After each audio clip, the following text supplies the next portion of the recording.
Welcome! In this video, we're going to learn how to find equivalent fractions for 9/18. There are two main methods: simplifying the fraction to its lowest terms and finding its multiples. Let's start by visualizing the fraction 9/18. We'll do this by looking at a rectangle separated into 18 equal parts. In the diagram highlighted below, 9 out of 18 parts are shaded, representing the fraction 9/18. Welcome! In this video, we're going to learn how to find equivalent fractions for 9/18. There are two main methods: simplifying the fraction to its lowest terms and finding its multiples. Welcome! In this video, we're going to learn how to find equivalent fractions for 9/18.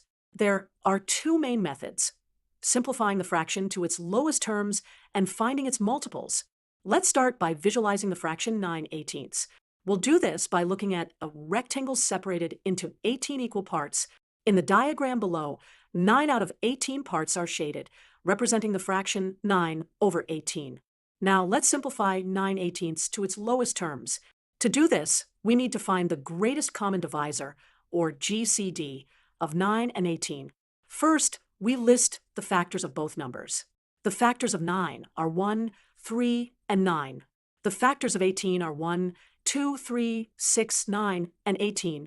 The largest number that both 9 and 18 share as a factor is 9, so that is our GCD. We divide both the numerator and denominator by 9. This simplifies 9/18 to 1/2. To find equivalent fractions by finding multiples, we multiply